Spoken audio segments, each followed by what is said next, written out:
Well, hello everyone, Texy88 here and welcome to another video.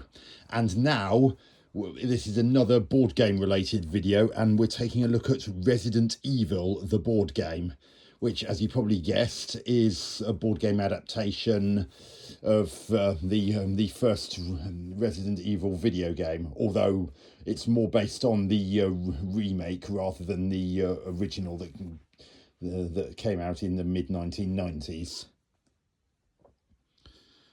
So it's quite a big box. Here's my hand to give you an idea of its size. And this is what's on the base. And it gives you the usual blurb, gives you an idea of what's inside the box.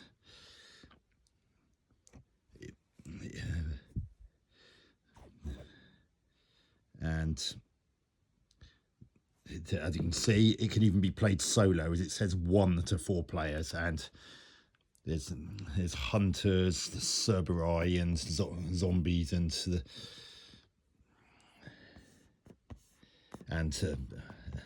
Lisa Trevor.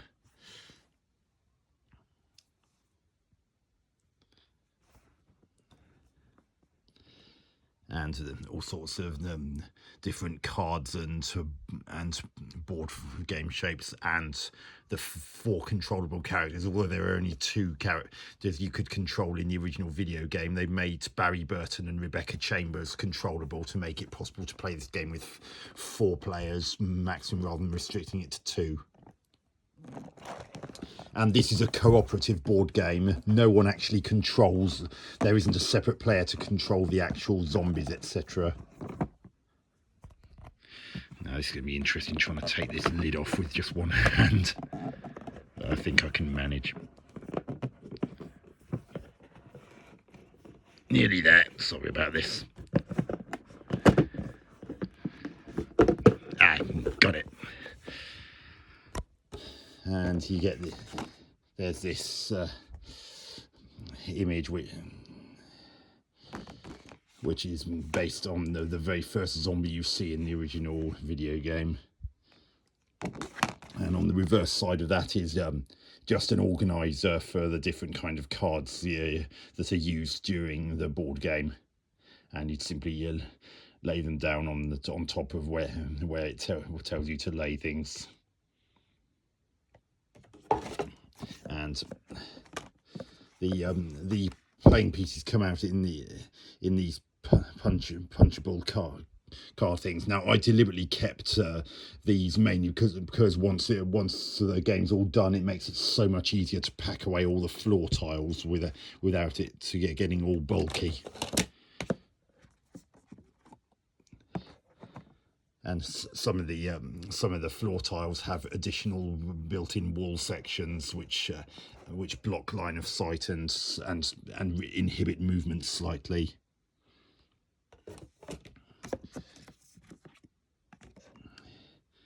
Here's another one. Those kerosene tokens, I didn't end up using them all when I played the board game earlier in 2024, not long after I bought it.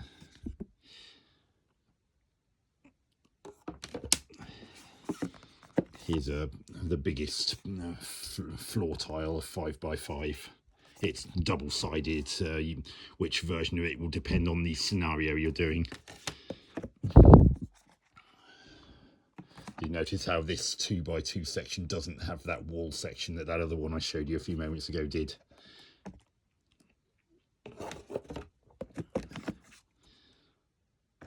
And the ink ribbon and some life markers to keep track of the controlled character's health.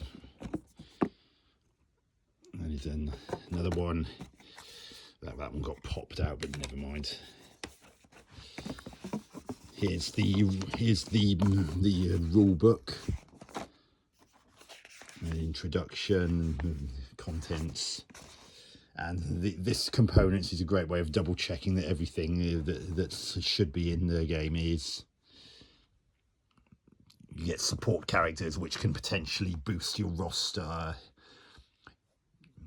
You start off with just one, which is usually Brad Vickers, and you may find other characters later, and you can actually switch to those if you so wish, or you can stick on your god. Or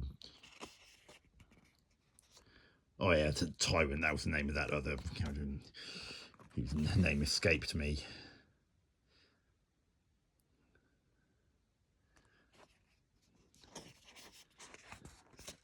And there's character profiles. You may have noticed that on one of the cards I showed you there was one of those health trackers, just as in the video game. You've got fine to caution to danger, and if the mark, and as you take damage, this gradually gets slid down, and you can boost, as in the video games, you can boost it back up with things like first aid sprays or green herbs.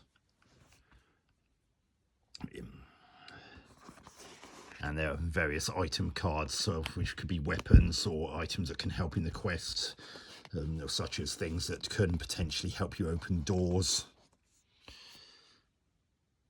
And each character's profile card shows which weapons they start with, how many dice they need to roll to defend against an attack, how many items they can carry, and how many kerosene tokens they can carry at any one time. The kerosene tokens are typically used to burn corpses so that they can't potentially come back as zombies. Unless you're using certain weapons, every time you kill a zombie, it will become a corpse. So, and even then, you can't use kerosene unless you've either got a flamethrower or a cigarette lighter. And the things that show that you can have more than one character in the same square on the floor tiles, as long as they meet the size requirements. For instance, the Tyrant occupies a full square, so nothing can occupy the same square as that. And there's medium models which have a base that is half the size of a square. So, and the size of the base determines what kind of thing you need to roll on the dice when defending against an attack. And enemy reference cards for each of the different ones. The name of the name of the creature in question, which in this example is a zombie. The threat level, and the higher the threat level, the more dangerous that particular monster is. How much it can move in any given turn. In this case, one square. How many health points it's got before it's killed. It's the attacking range. So because this zombie is normally 0, it has to be in the same square as its prey in order to attack it. And this is what the damage sustained by the player's character if they fail to successfully defend against it. There are also certain special attacks. If you see this symbol on the most recently discarded most recently turned over tension card, then any zombie attack during the turn of the following player will instead take on this approach. So for example, it's got a slightly increased range if the tension cards, which I'll get to a little bit later, have that symbol on them. Now, I'm not going to go through the whole this, but every player has 4 actions per turn normally. And so for a quick reference guide, these are all listed on the back. What they can do, like move, attack, open / close door, search, trade, as in exchanging items between other characters that are controlled by other players, using items. And there's a reaction phase, and then there's a tension phase, which involves a tension card and a recap of the different evade rolls, and what you need to roll what you need to roll on at least one of the dice depends on what size base you're trying to defend against, bearing in mind that there can be more than one enemy on the same square as your character. So it's possible for, say, 2 or even 3 zombies to be in the same square as you, in which case you'd have to roll that on at least one of your defend dice in order to avoid taking damage. And there are some special rules of attack. Again, this is all explained in more detail in the manual, and this is just the book of scenarios, and there's a campaign tracker if you're, well, more like when, because there's no way you're going to be able to do the whole campaign in one day, but you can keep an eye on what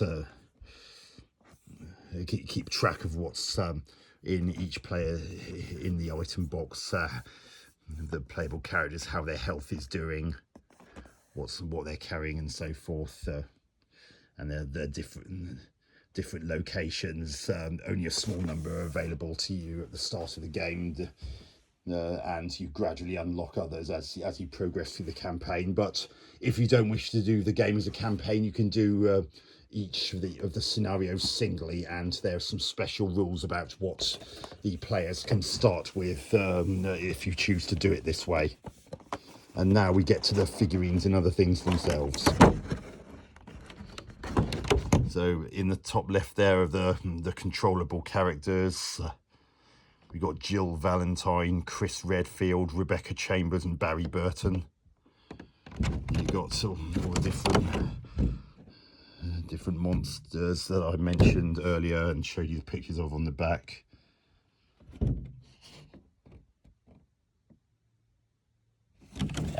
I've been keeping some of these smaller things that I've popped out in here just for ease of access, and here are the different dice you can get. And there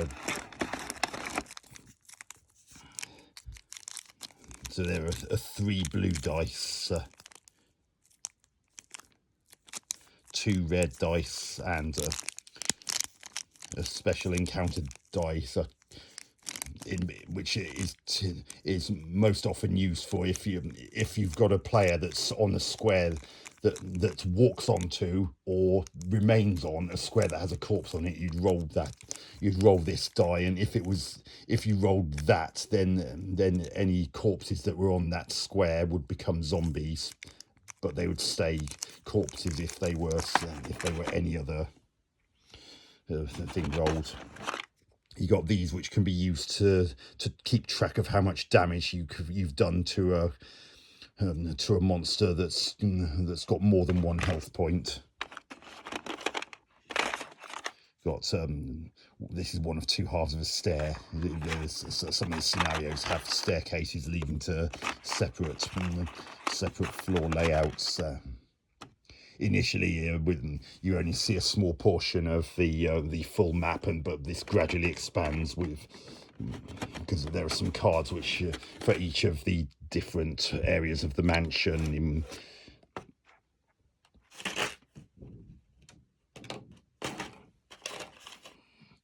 And there's an item box. There are 4 different crest tokens which are used in multiple quests, although what they're used for entirely depends on the scenario.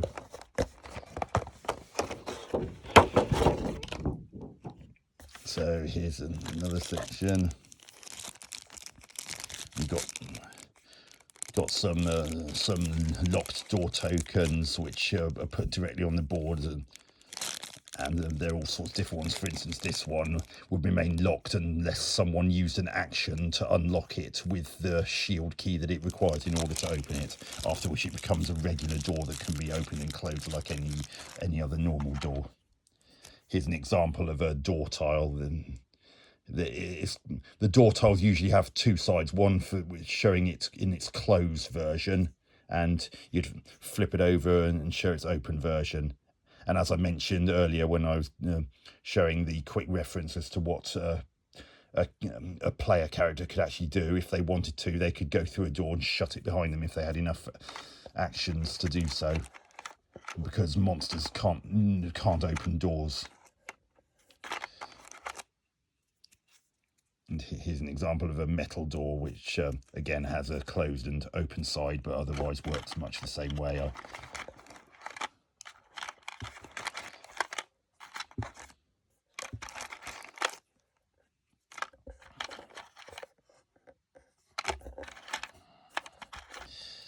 And this is an archway. These archways never have sides that are both open. They can't be closed, and they're just used to effectively make two tiles, or the two floor tiles, one long continuous one, and should be treated as such. And this is part of the map layout that you can actually lay out, as there are other smaller cards which link to the various areas, which show what areas of the mansion are available to select, and this gradually grows as you manage to unlock new areas. And these are the exploration cards for each of the areas. So for instance, you've got numbered cards for first floor West C. In this case, there are lots of others under there. These are narrative cards. These are things that might do certain things in the story and either help or hinder depending on what it is. So a scenario will clearly tell you if you need to open the narrative card.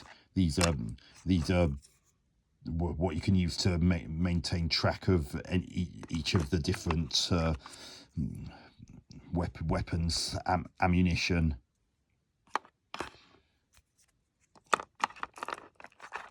And there's some more of those over there. And this is used to monitor the mansion's threat level.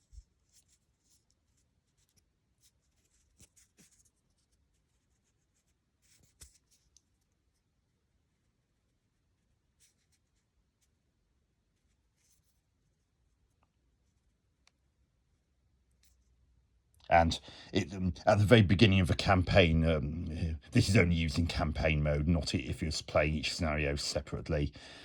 But as you progress through the campaign, you'll get instructed to either raise, or if you're lucky, lower the overall threat level of the mansion.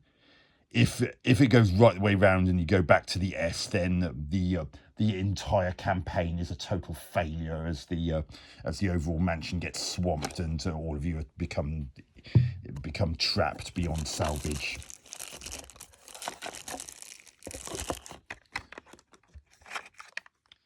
And these are a mixture of the playable characters cards, and there's some more exploration cards underneath that. Here you've got some info cards and boss behavior cards. The info cards just more of the a bit like I showed you the example of the zombie in the instruction manual. These are just more of the info cards for the other monsters you can come and go, like the hunters and the crimson heads and so forth.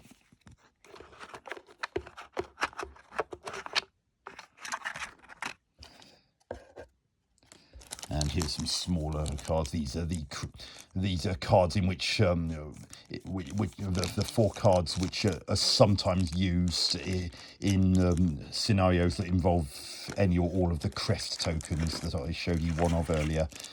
And this is item cards which are lettered A, B, or C. Again, the scenario will point all that out.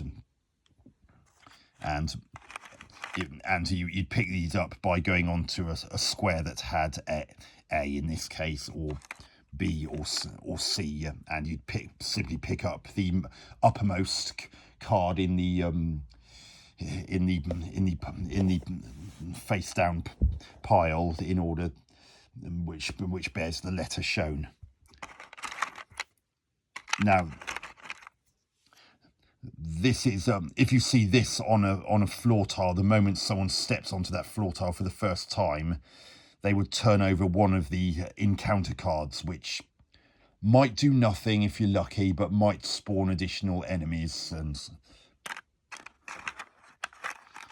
because there's a pile of encounter, and similarly, the first one to step onto a tile with that would draw 2 encounter cards. This one would force them to draw 3.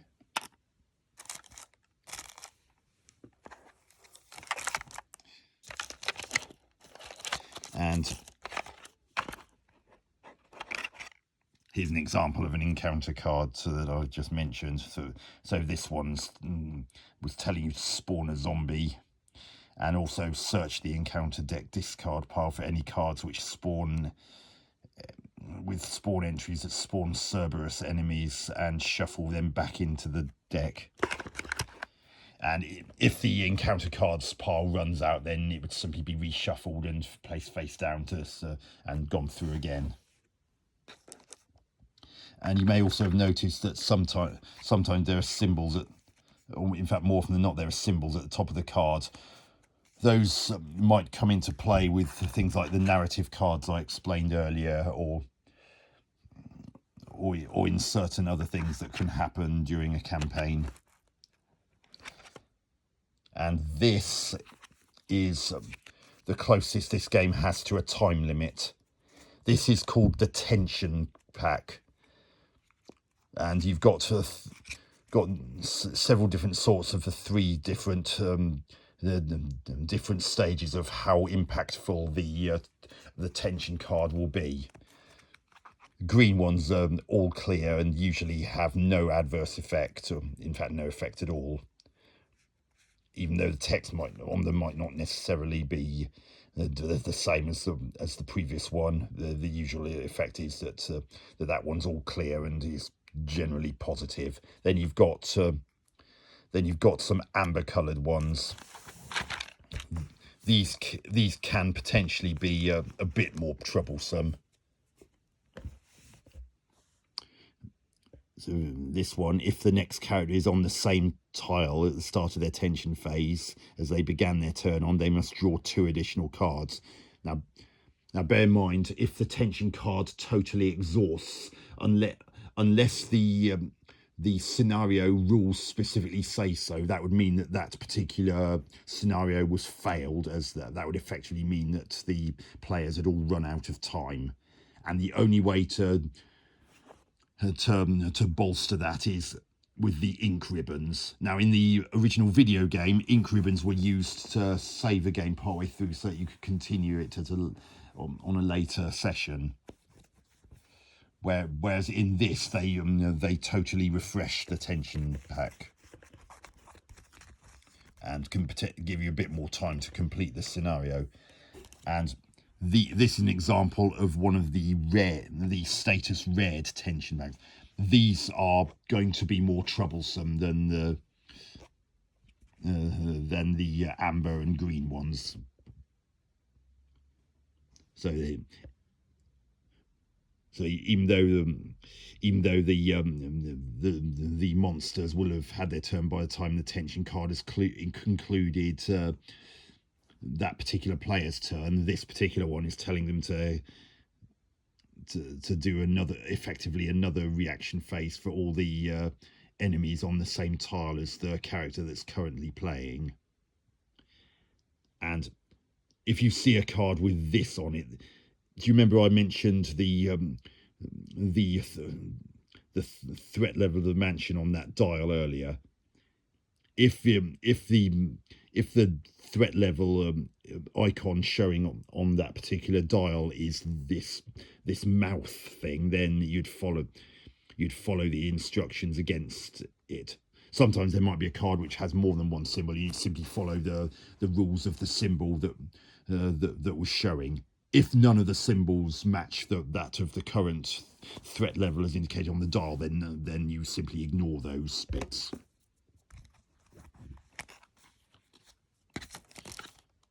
But the tension cards are effectively a tension, if for no other reason. They are effectively a time limit.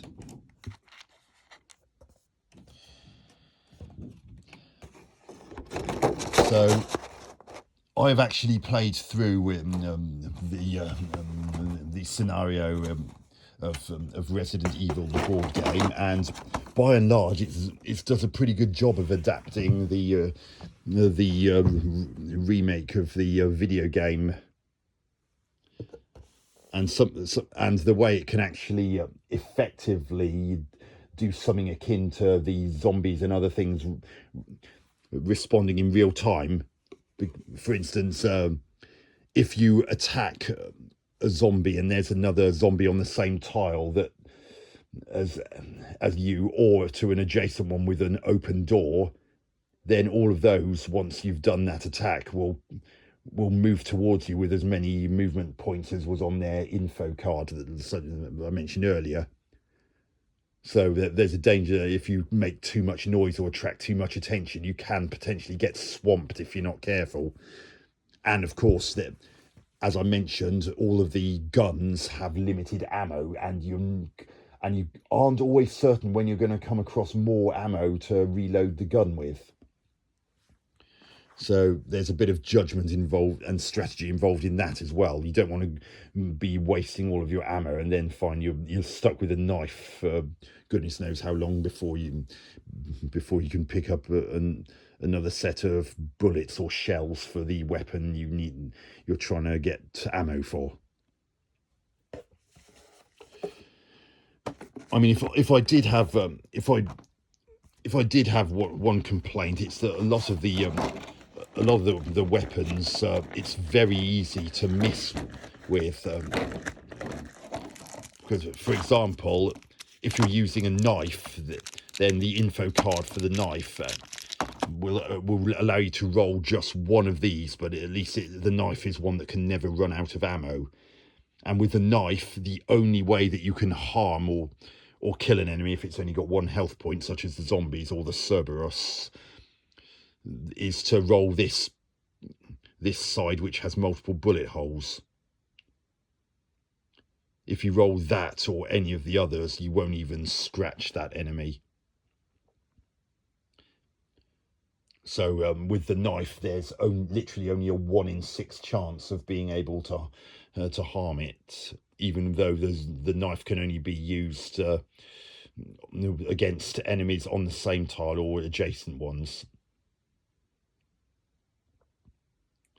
And as I mentioned earlier, these arrows of differing lengths for defense, primarily for defense rolls, as I mentioned earlier. So at least if there's only one small base enemy on your tile, there's a 1 in 3 chance of being able to roll a blue die in order to be able to successfully defend without taking any damage.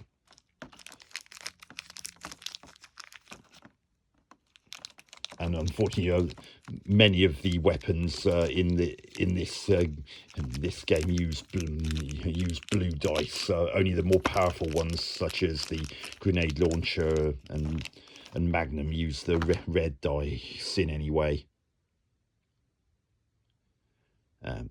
There's a symbol that only appears on the red dice in this.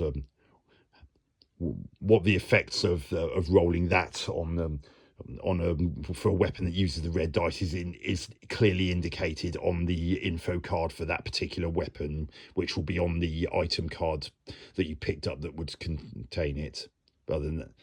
And there's literally only one side that's totally blank, which would result in a miss.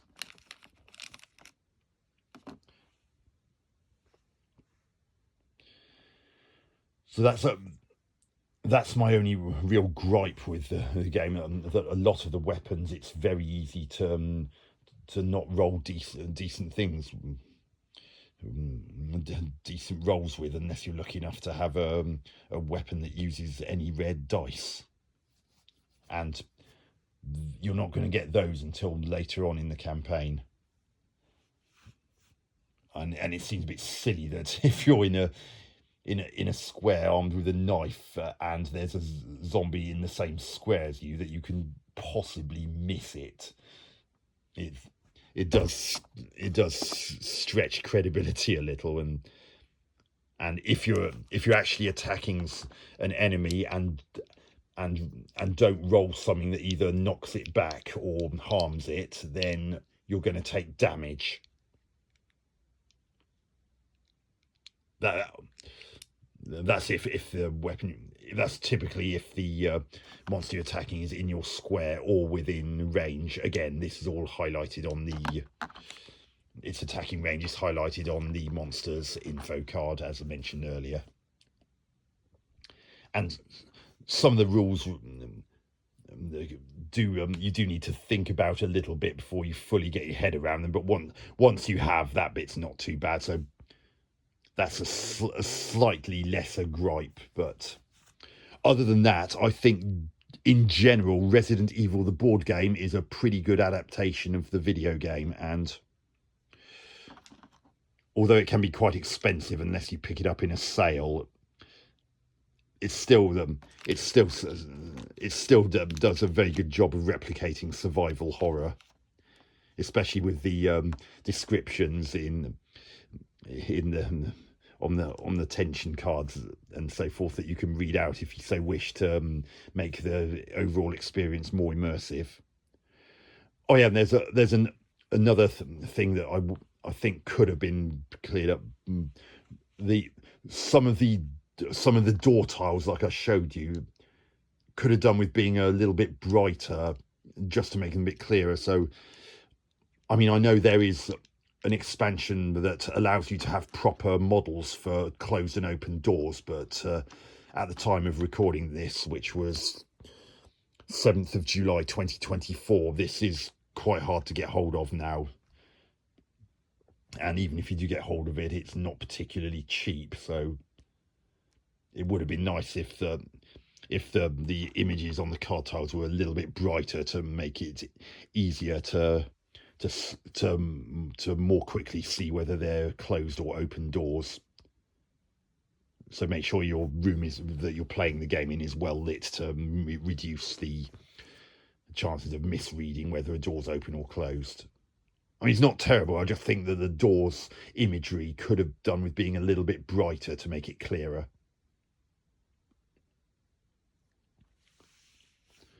But other than that, yes, when I played through the campaign mode of Resident Evil, the board game, I generally enjoyed the experience. And if you get a chance to try it, I hope you'll enjoy it too. So anyway, I hope you enjoyed this board game overview video. Hope to catch you on another video soon. Texie88 out.